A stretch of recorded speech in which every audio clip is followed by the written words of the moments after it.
Time flows ever onward, nothing remains unchanging. Even the longest winter must give way at last to spring. Dear children, 'tis our job to spin upon the wheel, to burn away the old as we fashion the new.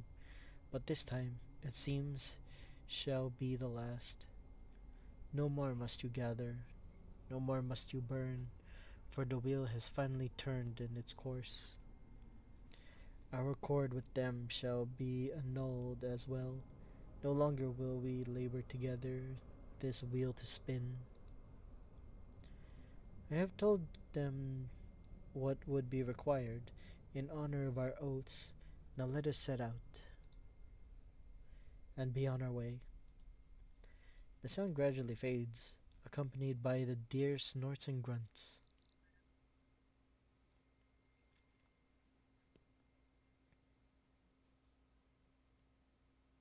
Oh, Jesus. That's scary.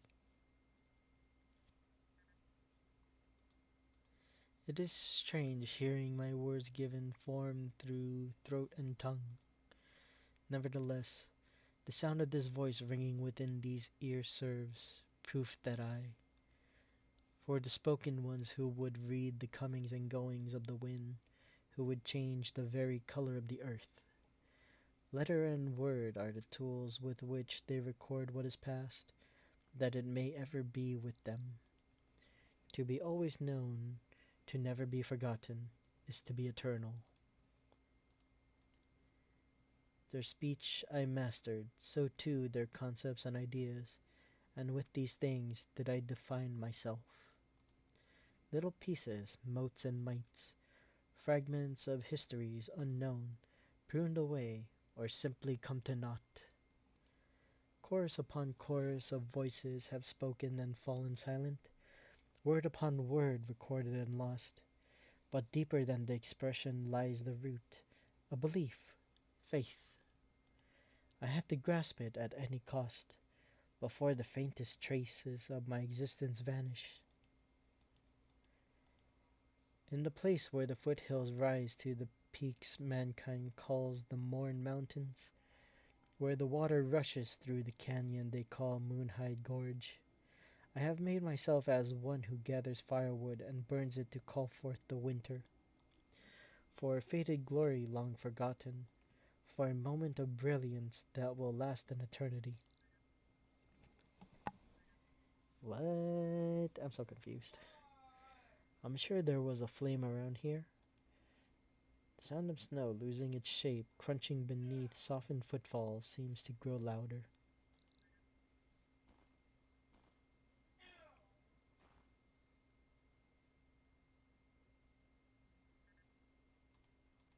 What in the...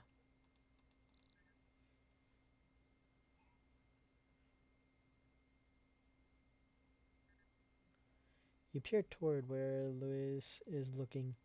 I see, and I understand. So go the lives of they who are preyed upon. It must be a meager sort of life, unable to graze or lap up water without caution, eyes wide with fear, eyes straining to catch the slightest sound that a predator may lurk nearby. An entire existence focused purely on surviving to see another day. Dear children, I shall extend the hand of deliverance. No longer shall you cower as the hunted. You shall become the hunter, strong and fierce. What say you? Will you follow me? What? So that's what. So it was her that turned the monsters. Go now, head to your new home. Your new body may still feel unfamiliar, but you shall grow accustomed to it in time. Who is next? Ah, you, I see. Oh, is that Arbor? So you've lost your precious master. What would you have now? A warm hearth? A new master? Is there aught you desire? A keener nose, the better you smell with, I see. A keener nose, the better you smell with? I see. You still seek your lost master, then. I shall grant your wish. What? No longer will you have to roam the icy waste. Your new home awaits. There. You will catch the scent of your master from afar. Now that we have gathered enough souls of flame, we require those who shall reside within the fissure and serve as its defenders. Yet we still lack for firewood. We cannot face the that is spreading amongst the people of the land. Thus we must prepare. Besides, we are being watched to become new wood for the fire. Already, firewood belonging to another, we cannot use it. But this must become known to the outside. Go, my child. What? The memory sealed within the ice seemed to end there. You feel something cold roll down the back of your hand as the surroundings melt away.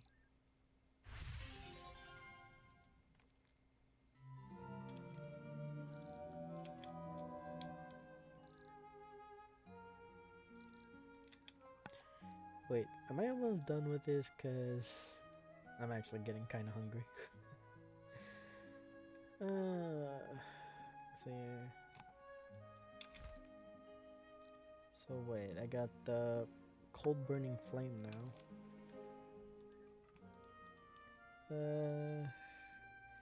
Managed to awaken, however he was still groggy, went back to sleep not long after he woke up, probably from fatigue, looking at his eyes. Though at least I know he's back with us. There's something that's been bothering me, and I need to tell it to you straight. I want to apologize to you. I need to. From the beginning, I went on and on about a fair deal, but every step of the way, you've been the one doing most of the work. You wouldn't have need to rush into Glen Bjarna had I not been imperiled. You almost no. I think it's fair to say you did go through a great deal of trouble. I am truly sorry for everything. I swear to you, I'll repay this debt no matter what. Only after several profuse apologies does he notice that the chunk of ice had been cracked open. His eyes widen at the sight. You know, with all that's happened, I almost forgot the search that started this entire foray. Did that ice hold what you were looking for? Extraordinary. I would never have believed it had. I would never have believed it had I not seen it with my own eyes. To think the legends were true after all. It's something that, by all rights, shouldn't be able to exist, like alcohol that sharpens the senses, or poisonous stew that neutralizes toxins when eaten. At any rate, I'm relieved to see that you found what you'd come all this way in search of, and that in some small way I was able to help you find it. Oh, I'm not trying to keep bringing up our agreement, at least not intentionally, though I'm certainly open to further discussing it. But anyway, serving as the entrance to the fissure. I know your battle must have left you cold and tired, but it would be to our benefit to examine this area right away. Gilead is using bodies and souls from the Sleeb mist to create the beings that populate Glen Bjarna. I'm not entirely sure, but I think I even witnessed it happening myself. Just to be safe, we should block access to the area as much as possible, so no people or animals wander near here. Then we can begin looking into whether there's a way to seal off Glen Bjarna completely. How does that sound? With safety being paramount, it seems sensible to follow Lewis' suggestion and commence the investigation without delay. Don't let your guard down.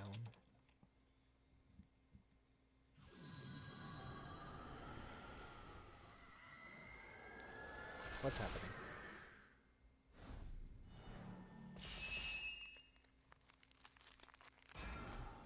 What? Merlin's able to do the ice shield from a distance?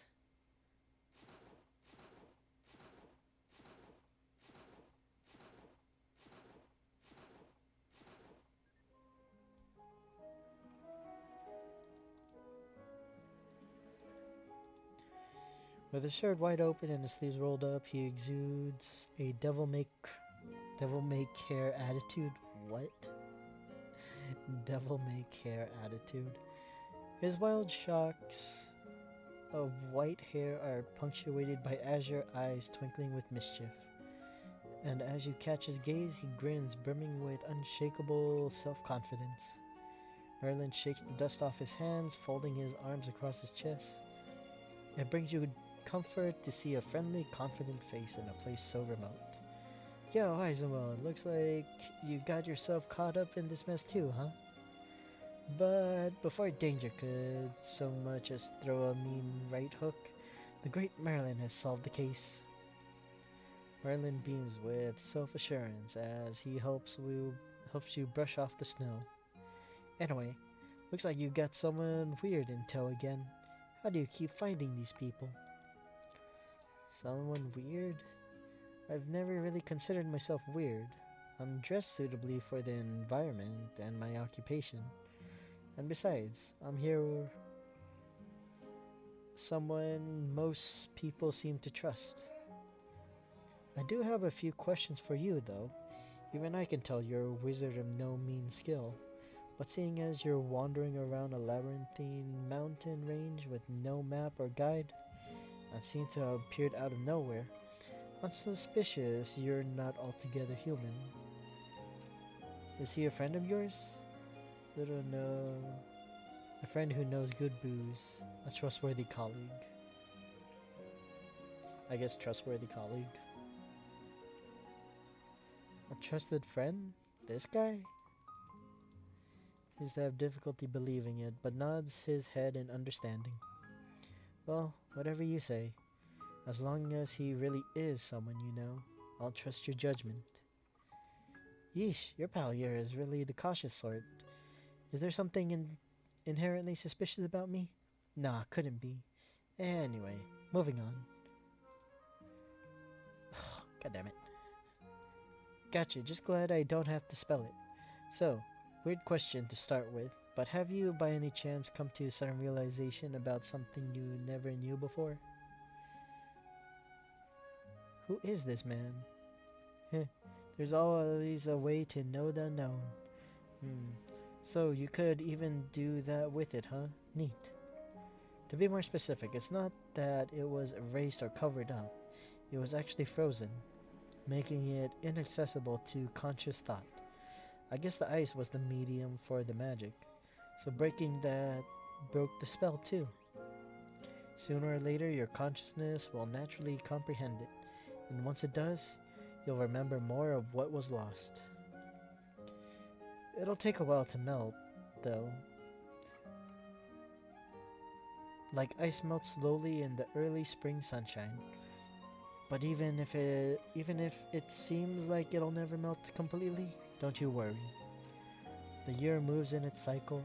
The summer always follows spring. The master of summer isn't just going to let traces of winter linger like that. Is that true? Of course, these things only flow in a single direction. Anyway, I guess that's one question down. No worries, I've got time, so go on. Ask about whatever's on your mind. I'll bet you're curious about what that thing is, right? You know about this place? Of course I do, and I'll tell you all about it, since you're a true blue friend I trust.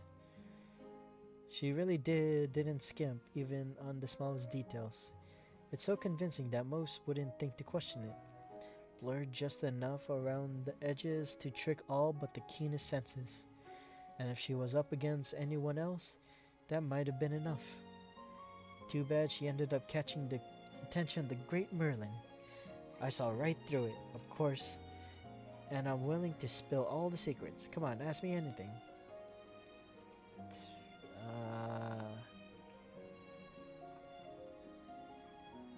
Let's ask about Glenbierna. You recall the frozen lake within Glenbierna and the scattered shards lying strewn near the entrance. That's the name for the space in the gap between the barriers. There was never really a proper term for something like that before now, but that's what we've taken to calling it. It means something like Valley of the Breach in the old tongue. I'm not entirely clear on the specifics, but those kinds of fissures have appeared and disappeared before. Or perhaps it's more accurate to say they were filled in. The reason that it happened is because she failed to do what she was trying to do. So the fact that we're standing here having this conversation means that she eventually had some success, right? But that made me wonder, why would she expend so much power to create these pockets between the barriers? It's because of the restrictions Kilich is operating under. I kept thinking, what kind of nutcase would erect a magical barrier literally right next to another magical barrier? Because it's the only way she can do what she wants to do, is the only answer that made sense. See, when you've got two barriers right next to each other, and they've got similar properties, you run the risk of problems happening because of their resonance. Yeesh, how'd something like this happen in the first place? Wait, are you saying we need to destroy the barrier? We can just wait it out. It'll disappear on its own in time. That's how it was made to begin with. At this point, it's honestly more dangerous to force things into the fissure, so try not to do anything that would widen it or cause some other issue. Best to just bide our time and keep an eye on it for now. Come on, don't be shy. This is prime Q&A session. You think of Kilich, the master of Glenbeern and the root of the problems plaguing the region. You ask Merlin to tell more about Kilich. Well, I think our friend here could probably give us a better rundown. Well, what I can tell you is that Kilich what we encountered is something different from the Kilich I'm familiar with from the old legends. Long ago, our ancestors used to help Kilich gather firewood, look after the mountains, and keep an eye on the world of man so that no harm would come to Kalich's children, animals like deer and such. Apparently, they even stood in the presence of the god of the northern winds herself. That's why the mountain keepers around here grow up learning about Kalich and what she looks like. If we should ever encounter her in our wanderings through the mountains, we want to show the proper veneration and respect she's due. But the Kalich I met was entirely different from what I understand her to be like.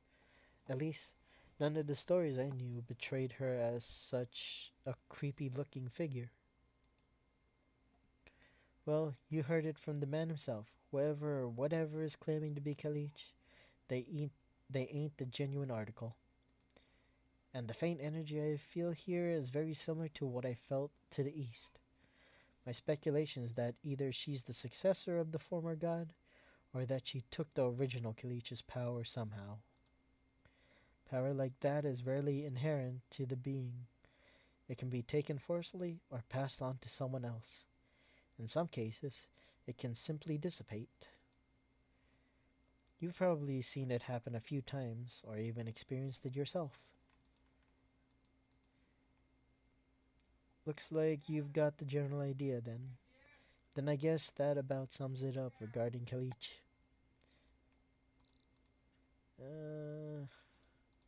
You didn't really understand how that works or why. The relation between this firewood and the flame. Aha, yeah, that's actually one of those things I mentioned, where her world is blurred around the edges. I mean, it doesn't take a detective to tell you that place is miles away from normal, right? What she did is she warped the space itself to make it look like what's inside is a completely different place from what's outside. That helps to minimize the paradoxes caused by her altered reality, ignoring the original characteristics of the area, or the general principles of cause and effect. So if a piece of firewood from outside becomes a flame once it crosses into Glenbierna, what fills the role of firewood inside? Care to take a guess, Mr. Kindling? Mr. Kindling. Well, if I were Kalish, I would likely turn an eye toward whatever is the most useless, or perhaps an active threat to Glenbierna. Burning them away would both provide warmth and eliminate that which is undesirable. That would seem to fit the framework of paradoxes you've described. Damn, my explanation was so good that even a guy who literally just heard about all of this now is showing signs he's got it down cold. Man, sometimes I amaze myself. She probably accounted for any cases where someone would randomly wander in looking for firewood and remove it from the bounded space. I'm not sure how likely that is, but if it does happen, there's no real downside for her. It's fi- it's firewood she needs, not the byproduct. But now that we're on the topic, I should probably look into how to mend that crack, huh? Anyway, what say we get this investigation rolling? With me here, we should have this done and dusted in no time. Heck, maybe we'll make it back before dinner. Hopefully get it done before dinner. I'm hungry. It's already 6.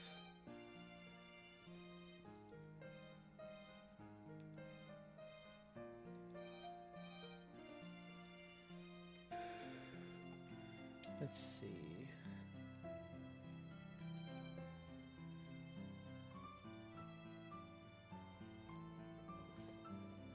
I received a note. Right, can I toggle? No, not in here. Hypothetically speaking, you'd have to venture inside, then shake up the order of that space to break up what it's composed of. In theory, that should destabilize the balance. It seems like that's already happened, though. Not that I'm complaining. That means less work for me.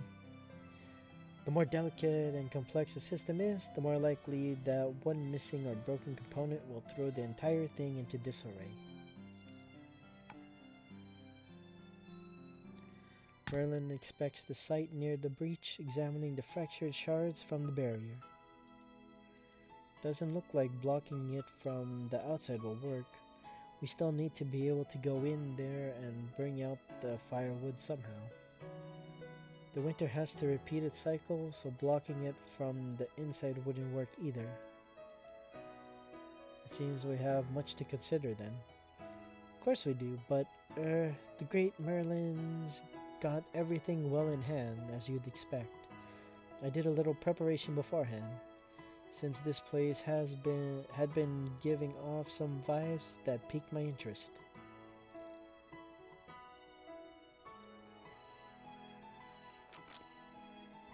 Well, there is one thing I couldn't find.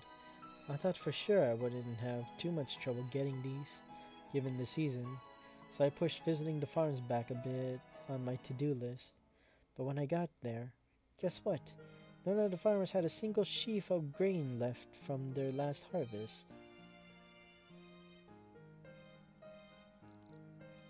Wheat are you talking about? Apparently someone got there before me and laid claim to all of them. Maren looks towards Lewis. I wondered who else would have been interested in such a specific thing that would have almost no value to most people. But now I see they're being put to good use. I was fretting that someone might have just fed them all to their livestock. I'm sorry? Nothing to be sorry about, pal. Looks like you borrowed the know-how of the old druids. You can tell that much just by looking at me? That's impressive. Now, this is just what I was told, so I can't say how true it is. But a lot of the things we mountain keepers use to carry out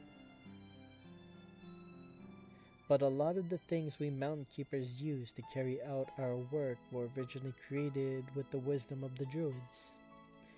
That's how I avoided catching so much as a sniffle while I was lying unconscious on the frozen earth.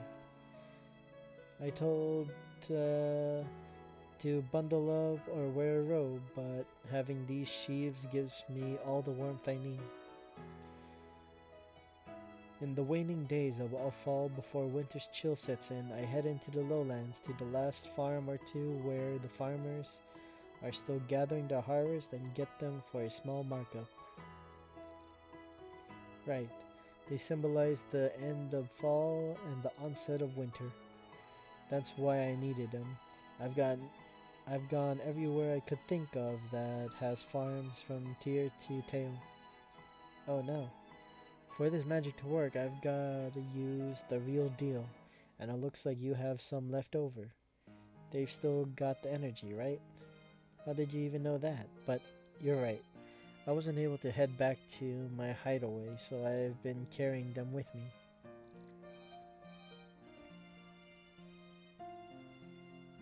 Merlin shakes his head, staring at the bundle of grain. Hot damn, to think I get to try out one of the old magics. I must have really been building up my karma. What? Let's see. So I separate them like this, then I make a knot here, make a knot there. Small base figure and begins tying the stalks of wheat to it. After a while, he looks at you and Lewis, a self-satisfied grin plastered on his face. With an exaggerated flourish, he folds out his handiwork. Is this? Of course it's a doll, and it's a real beaut, if I say so myself. You provided the materials, but I made it into this. So the obvious question is, who does it actually belong to now? What are you? Don't tell me, are you going to use that to do what I think you're going to do? Well, it's only possible because the barrier's weak. If she'd managed to gather up all the firewood, it'd be a different story. Manuel's done us a real solid by going in and shaking up the entire place. Now it's a weird world full of paradoxes. A space that would never be able to exist outside of that fissure. Just a huge mess in there, really. On top of that, something key to its functioning was removed, so the instability must be off the charts. She even sent her power out somewhere well outside her domain to get back what was taken from her. And I'm betting she used up a lot of energy doing that. To be more precise, I was the one who had something taken from me. As well, the sheaves I carry are connected to the idea of embracing winter and to serving the Lord of Snow. It is said that long ago, the eldest mountain keeper served Kelich, and each autumn would gather sheaves from the last harvest of the year. Because of that, the flames from the Battle of Megterid never touched the snow-capped mountains, nor any of the other calamities that have befallen the lands in more recent times. So in the end, I suppose it comes down to a matter of perspective. Yeah.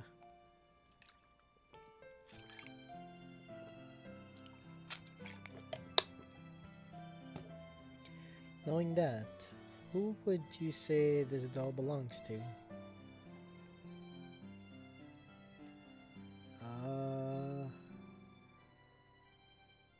I guess it doesn't really matter who.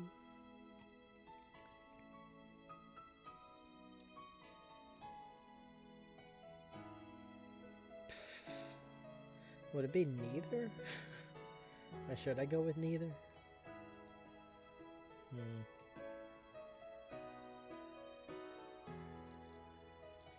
Since Merlin made it down, Lewis provided the materials needed to make it, you don't think either of them would rightfully be the sole owner. Hearing your answer, Merlin nods, something seeming satisfied with your reasoning. Sweet, now we've just got the last step. Here, hold on to this. I'll set up a campfire. The temperature is really dropping out here. Before you realize it, Merlin thrust the folksy doll or whatever it is into your hands. Practically a masterpiece, I'd say. Just like the one who made it. Guess that's the end of that. Man, to think of all the work I put into this, all to have it come down to a straightforward solution in the end. That guy sure is knowledgeable about the local traditions. Exactly what you'd expect from one of the mountain keepers. Just between you and me, though, I'm not sure he's got the hang of all the old druid craft yet. Merlin glances over toward where Lewis is for a moment, lowering his voice. Unfortunately, getting in there again and grabbing more firewood won't be much easier than your last trip. Since it's the root of the power the space is using to manifest itself, is likely to be in the deepest part of the fissure. And you can be sure she'll do everything in her power to stop you from taking it. My guess is that intruders are turned into firewood, and we definitely don't want that happening to you. So much work to do, and the pile never seems to get any smaller, does it? Anyway, you know what you've got to do, right? Geez, why is it so cold out here? What is that? A harvest doll?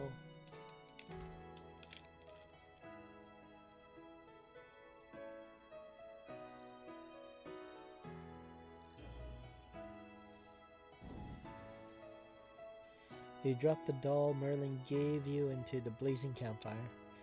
The dried stalks of the wheat quickly catch fire, and you watch as the doll quickly burns to ashes. Merlin nods as the remaining cinders are blown aloft by the heat, then carried away on the winter wind. It may not amount to much more than a stopgap measure, but it's the surest way. Woo, great work, me. Now I can finally. Wait, no. Damn, I still have those 5 other things I said I'd look into, huh? How'd my life get like this? Merlin sighs, rolling his eyes in a comically exaggerated expression. I've got a long list of places clamoring for the great Merlin's help, you know. Thankfully, I get to cross this one off the list. My work here is done. I wish we'd run into each other when I had a little more free time on my hands, but ain't much I can do about that now. Maybe next time. I set up a local enchantment that'll alert me if anything happens here, so you don't need to worry too much, probably. Understood, and thank you. In my heart of hearts, I want to stick around a little longer and shoot the breeze with you, but I was actually on a really urgent mission, and I've already put off getting back to it as long as I dare. So, I've got to skedaddle. Anyway, catch you later. Eat, sleep, and make merry enough for the both of us. Oh, and maybe try to take it easy every now and then, okay? Sound of snow crunching beneath hurried foot.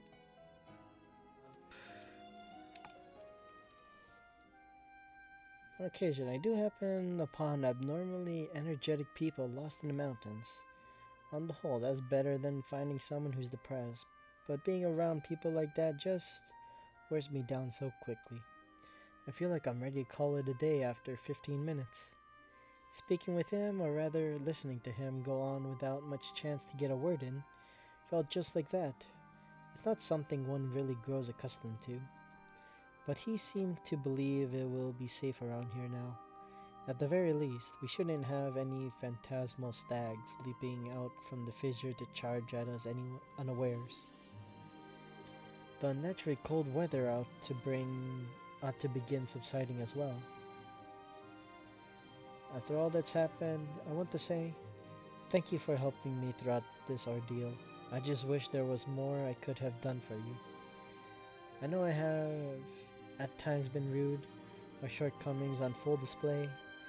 I'm grateful you chose to stick with me in spite of it all. In my mind, I keep coming back to that agreement we made. My intent was that I would aid you with your needs first, then have you help me after.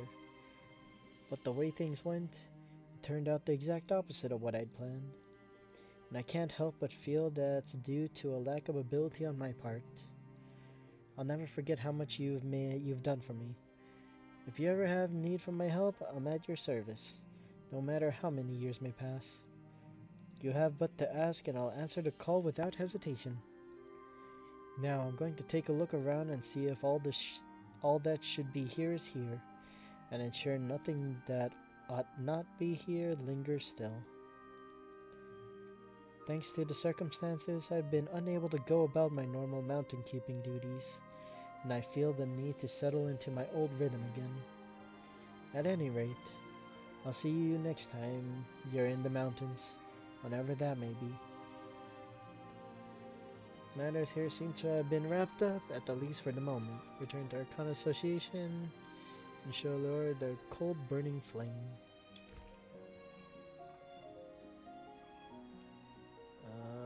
So I should be able to now. Okay, yeah, so I should be able to just do. Where is it? Wait, no. This one.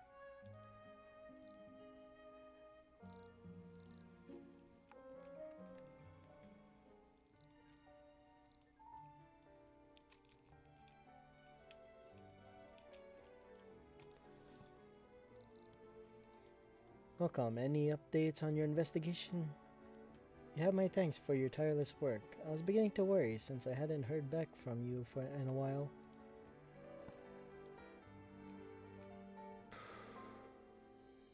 Let's see. So this.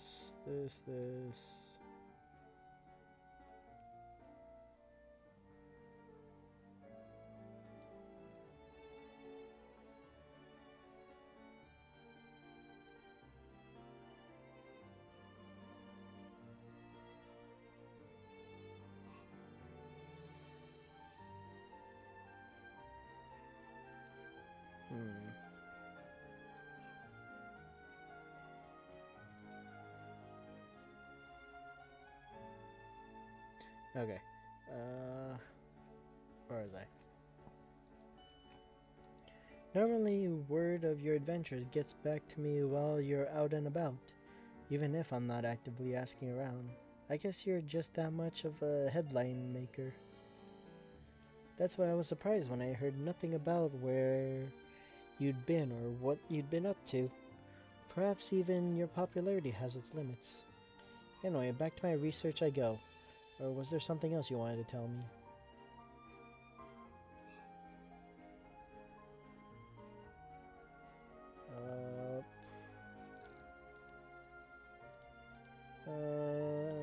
Speak animatedly about how the incident with the strange deer led to learning about Kalich, venturing beyond serious nature to Sliadnis, and a new type of smoldering thread you found in Glenbierna. Finds just enough of a gap to finally interject. Wait, I'm going to need you to back up a bit there. It sounds like you've gone through a lot, enough to constitute several separate reports even. You must be exhausted. Here, I'll write it all down as you tell it to me. I'd need to format this to a template I can use for multiple submissions anyway, so that works out. Alright, my pen is at the ready. Go on and tell me what you experienced starting from the beginning. Kalich, Leah, Nice, the new title thread, spare no detail. I guess about Kalich, behind the events involving the strange deer. The scent the monstrous deer. That's certainly different from the being spoken of in the legend existing accounts. I'd agree with your assessment that this is likely not the same entity. Here's what I don't understand. If they're different entities, what reason would the new Kalich have to mimic the old? To claim the identity but then distort it? Moreover, I don't get why a being this powerful would display that power in such a blatant manner. It's as though she was acting to imprint her existence upon our minds. I can't really speak as to what her exact objective might have been, but if her goal was to leave behind lingering misconceptions about the real Kalich's true nature. I think she actually achieved that to some extent. And all that in spite of the fact that, thanks to your associate's help, she's unlikely to be able to leave the fissure. I think Her Majesty would appreciate a robust report on this topic. Uh, I think I've made note of everything you mentioned. Now, what else can you tell me about? Norse, Simius. I consider myself decently educated in geography, but I've never heard of that region. So that's what lies beyond Iron Mountains. This may require a multidisciplinary approach. I'd like to request the aid of several of the royal societies and associations, leveraging their collective expertise. After all, it's far easier to plan a response with access to more information. Ideally, we want to know what's been going on in the area and whether anything more is likely to happen.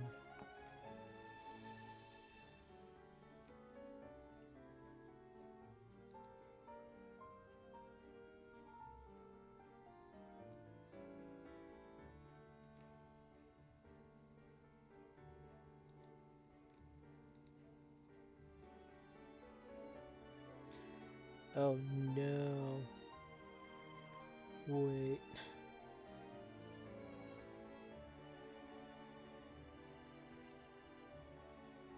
Oh, I was trying to look at how much longer is it gonna be for me to do. Uh, I don't know if I'm gonna be able to do all of them before having to eat. Anyways, I'll begin my thorough preparations after I deliver my initial report to Her Majesty. The question is how to prepare. Now, I've got it in my mind that it might not be a bad idea to hire that mountain keeper as a sort of expedition guide. What did you think of him? The mountain keeper, I mean. He was looking to make a deal, describe his reputation to you. He was looking to make a deal. Huh. It's rare to find such principled people these days. The sort who'd put their duties before their own desires. But this deal or agreement, or whatever you spoke of, have the conditions the two of you worked out been satisfied? You admit earlier that it feels ambiguous, but that there are a few parts of the deal that haven't technically been fulfilled yet. Alleviate most of my concerns, though. After all, I doubt anyone would turn down an opportunity to work alongside you. Even the most independent would recognize a golden opportunity when they saw it. Exercising the usual caution should be plenty, if at all possible. I'd like to have his support. Being able to call on someone who knows those mountains like the back of his hand would be an incredible boon to us in our ongoing investigation. I fear it would be all too easy for even those with field experience to lose their way amid heavy snow or in inclement weather. Besides, as a local, I'm sure he'd be aware of any unusual happenings in the area. That seems like a matter that should be brought to Sinead's attention as well.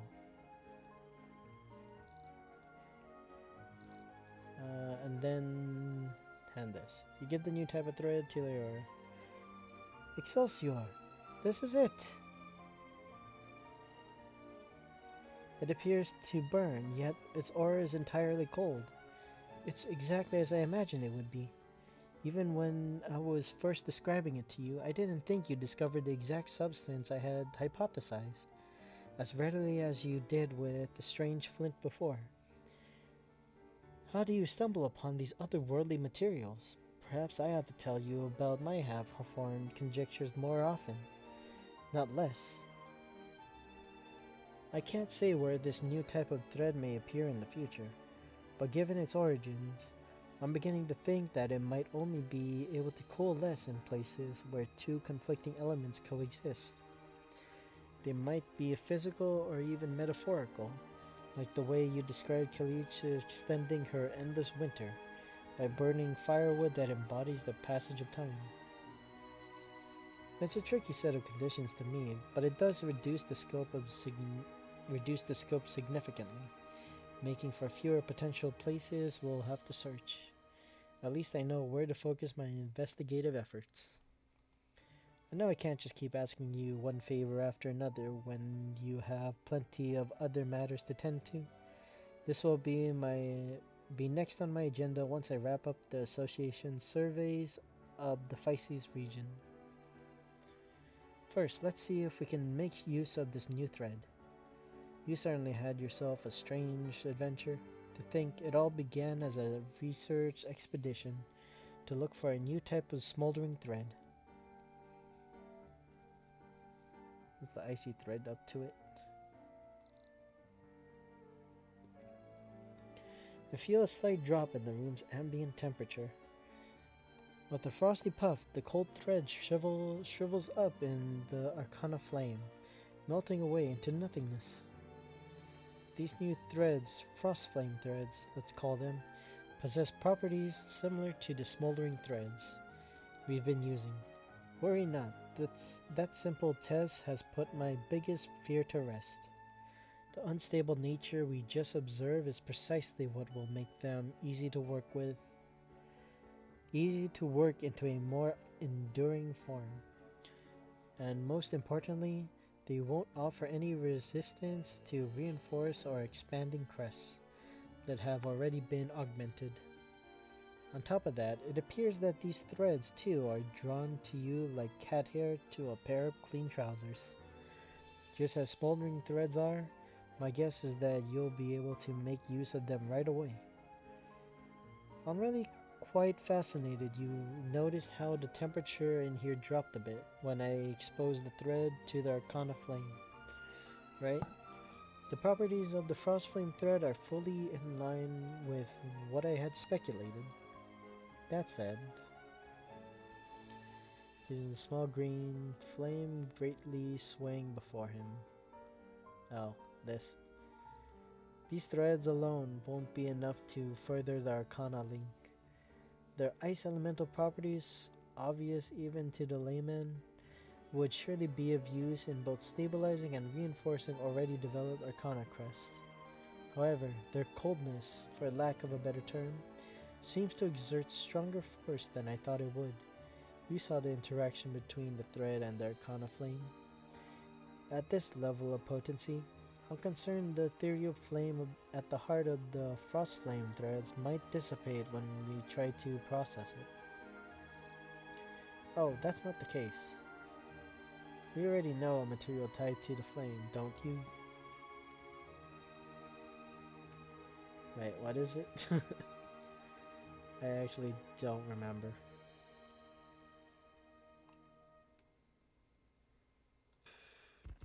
During the winter.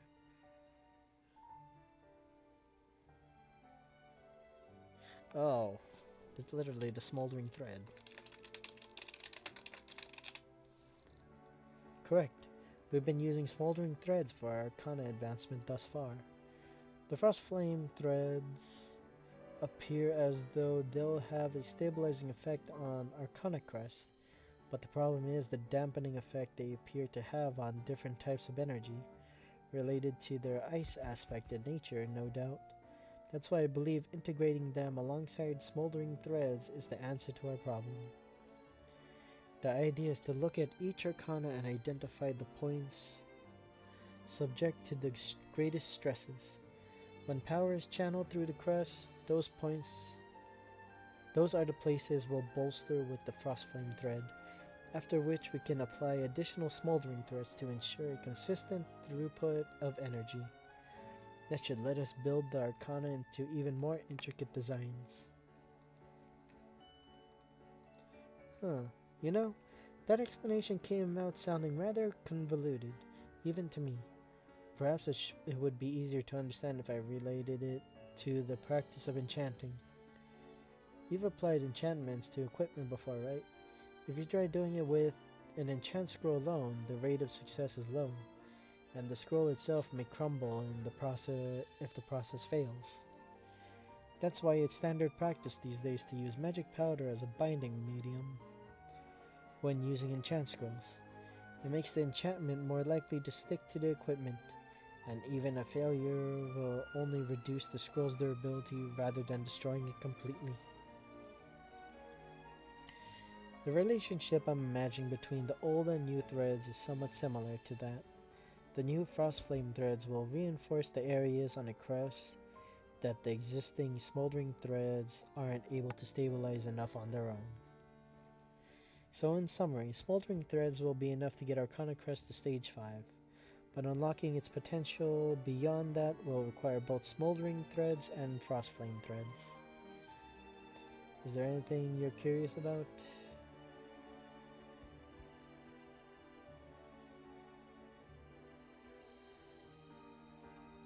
Can we just skip? Aha, yes, I suppose that's a natural question. But as you saw for yourself, these new frost flame threads have an inherent coldness to them that, without some form of counterbalance, seems to actively drive the ephemeral energy of an Arcana Crest toward dissipation. It's vital to our progress that we enhance the Arcana we discover, but equally important is doing so in a way that prioritizes their safety and stability in use. Many people cherish you or otherwise hold you in high regard. They'd all be worried if something happened, and I'd rather not have our research be the cause of any such incident. Now, one moment, please. Information unrecorded tends to dissolve with the passage of time, which, like the smoldering threads, we'll surely be seeing more of. I need to get all this properly written down and added to the Arcana Association's body of research. The one behind the incident involving the monstrous deer, the lay of the land north of Side, and the discovery you made in Glenbjörna. I've got it all organized now. However, there is one more thing I'd like to request. I know Her Majesty is eager to see this report, so while I'm compiling everything I need to present to her, I was hoping I could ask you to deliver this first set of copies to Sanid. Oh, and be sure to tell her about the Mountain Keeper. You've worked with him, so I think you'll be able to describe his talents better than I. Just trying to optimize our workflow here. The sooner we hand off these reports, the sooner we can get back to studying Arcana. Anyway, I'm counting on you. Nodding your assent, you accept the attached report.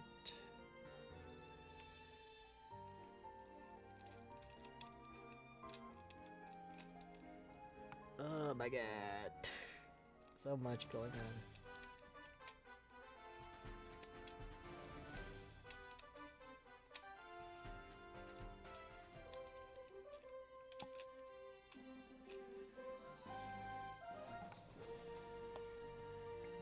Soft hair gently frames a delicate face. Yada yada. And the letter. Field expedition report from the Arcana Association? It hasn't been all that long since the Arcana Association was established. Seeing them this active already shows a lot of growth in a short time, which bodes well for their prospects.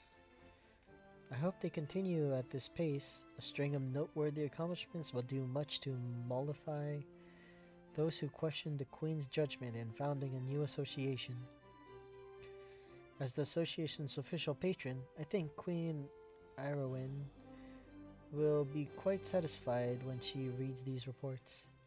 At any rate, now I have some idea of what to expect when I read through the reports in greater detail. Is there anything else I ought to be aware of? Oh my god, I don't even remember his name. How it's spelled. Is that right? Oh, I need to pass it along. Mountainkeeper. Balois. That's, settles. Silence settles upon the room like a heavy blanket. You could swear you hear the sound of the candles burning. It has not yet been determined whether the kingdom will dispatch an investigative team, even if the decision is made. I cannot say whether or not it will be an official expedition. Nevertheless, as this matter involves persons and organizations backed by the kingdom, I'll need to establish some background on this individual first. First, what would you say this mountain keeper could offer to an investigative team? Makes great mobiles. Don't the mountain keeper... the mountains can be a treacherous place, especially for those unfamiliar with such environs. To retain his services as a guide would surely be of great help to any investigative effort in the region. That said, the fact that he is the only mountain keeper of whom we are aware is not, in and of itself, sufficient reason to hire him. After all, I cannot simply presume him to be skilled at his vocation. It may prove more beneficial in the long term to find another individual possessing similar talents, who we know we can trust, and have them familiarize themselves with the terrain. So the question then becomes, is there a compelling reason to employ this specific mountain keeper?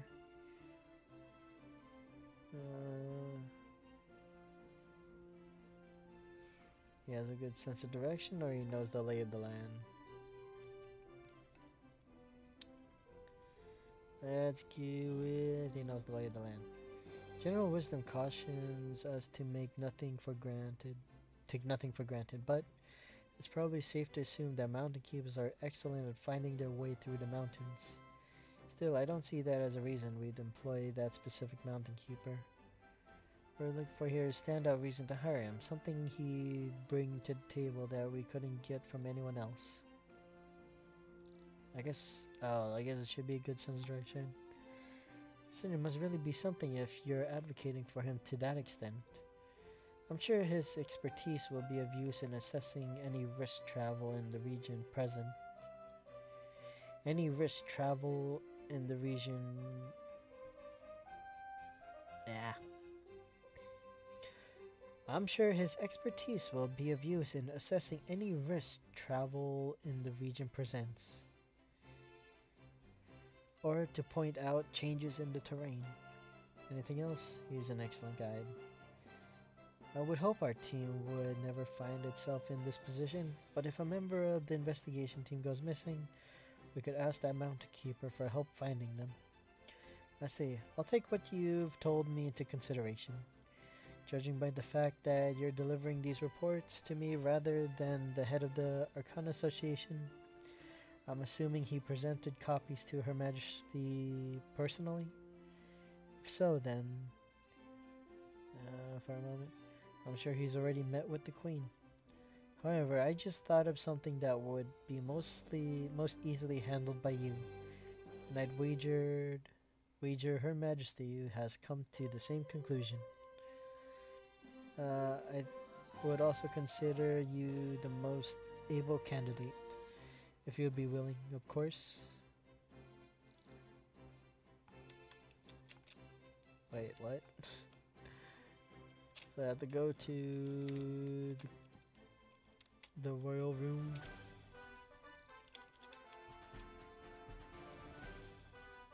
Wait. Okay, I'm like so confused. Why was there no...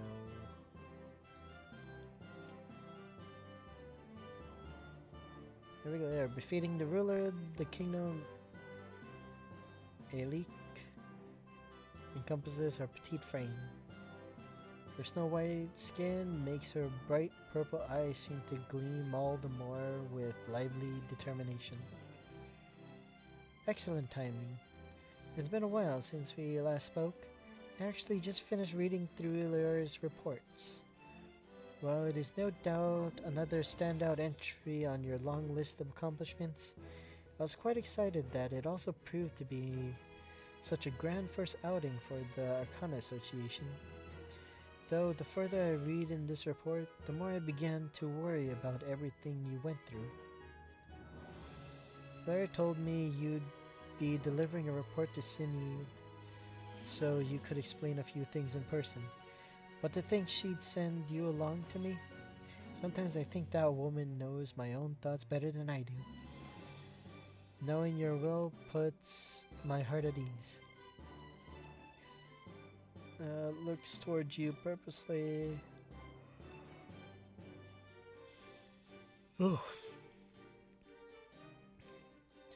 I hate to bring it up at a time like this, but after reading over the report, I had a question and a favor to ask. It's nothing to rack your brain over, more that you're the only one who would actually know. First, the question: who is this druid in the report? It sounded like you know him. What is he like? An astounding, fantabulous, slightly mad wizard.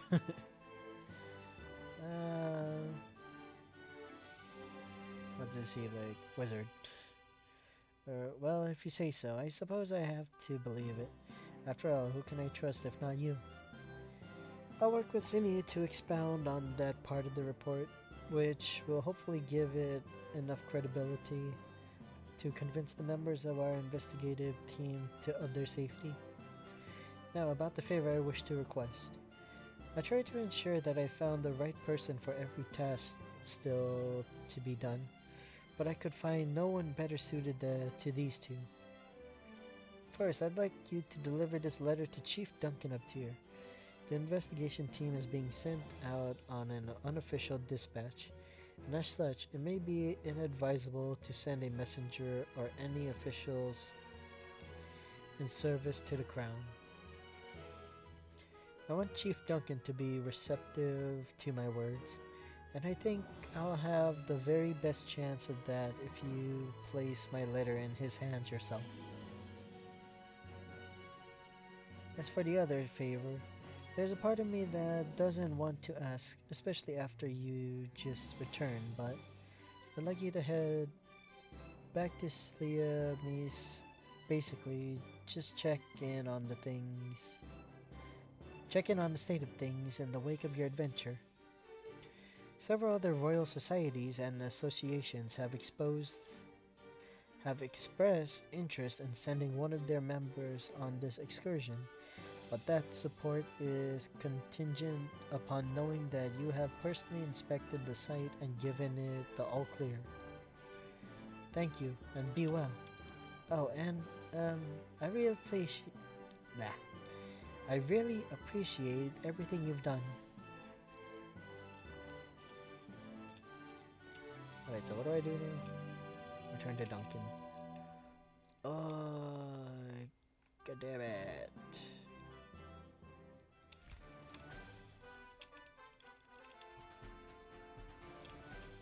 Okay, I'm gonna dump that. So use this to report back to tier.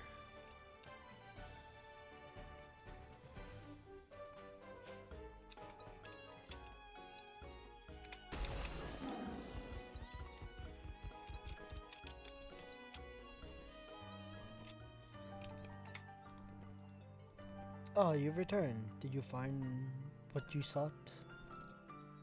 Good, good.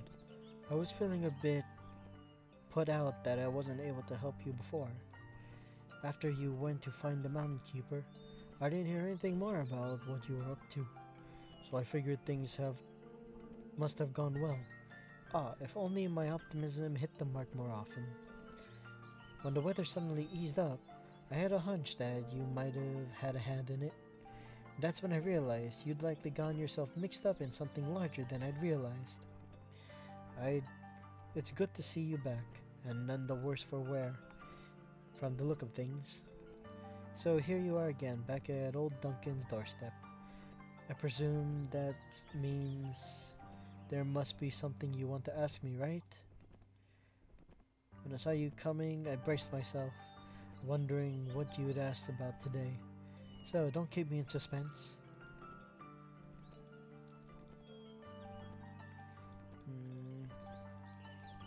I believe I mentioned this before, but in case you needed to refresh your memory, Kalish is a god who burns firewood representing the old year, bringing the onset of winter, while simultaneously clearing the way for the coming of the new year.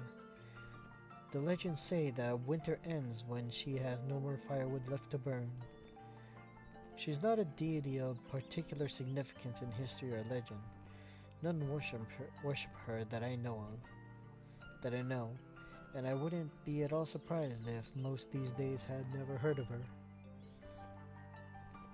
Among the many gods known in this land, she is one closely intertwined with the natural world and the flow of life. From all that I have heard of her, I don't believe she would act in such a way as to intentionally harm anyone or aid them. Had I not heard your first-hand account, I would find it difficult to accept what I am reading here. Though it seems unlikely this entity could ever escape the fissure, I should warn the villagers to stay out of the mountains for a while, all the same. But it looks like Trevor will have his work cut out for him. Oh, but listen to me rambling on while you stand here, obliging. Don't you worry, I'll be sure to send a swift reply to the letter you delivered. There's no need to wait around. I'll send the response off myself. Hopefully, the next time we talk, I'll have some positive news for you on that front. Until then, don't worry about it too much. Thank you for seeing it all the way here personally. The last remaining duty to investigate the area around the entrance to Glen Bierna, where a team will likely be dispatched to conduct an investigation.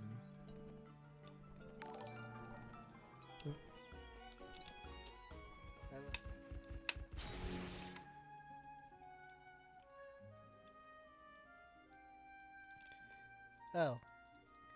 Your friend was right. Access to many places in these mountains is still blocked by barriers. I set out from Sleeve Maze trying to figure out what to do, and before I knew it, I found myself back here. Arbor ran off into the woods before I could do anything to stop him. Blodum always said he was such a good boy, but this dog seems like he just does what he wants. So, what brings you out to my neck of the woods? Does that mean the investigation here will be ongoing? Will you be taking part as well?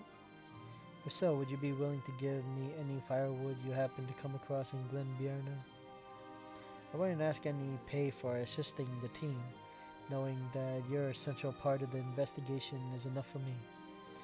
All I would request is the firewood. After all, any piece could be the soul of one of my fellow mountain keepers. Given recent events, I had sought to discourage anyone from passing through the mountains, but I think it's fair to make an exception in this case. I will join the investigation team, and not just to find more pieces of firewood. I think doing so falls within my duties as a mountain keeper. Oh, and before I forget, there's something I wanted to give you. Nothing too special, mind, but it's one of the mobiles. The one I was working on when we first met. In fact, I've been waffling over whether to give it to you for a while now. But knowing you'll be coming here to continue the investigation clinched my decision. You see, this mobile has the power to transport its owner to the place where it was made. While I was learning to make mobiles, I was told that the materials used, when strung together in certain orders and combinations, grant them magical properties. That's just the oral tradition among us mountain keepers, mind you. I'm afraid I don't have a more technical explanation of how it actually works. I did, however, ensure that it does what it's supposed to do. Of course, should you need to make room in your bag, you can always leave it with me for safekeeping. I'll make my way down to the trailhead and guide the team to Sleeve Maze. May the cold wind of the mountains be ever at your back, and the light of Palala shine warm upon your face. Safe travels.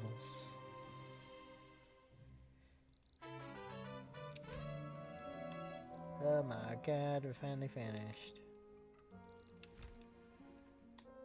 Oh jeez, it is a 2x2.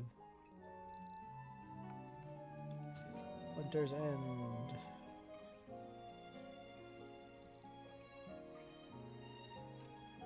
So we got the journal entry. Okay, so that's finally done.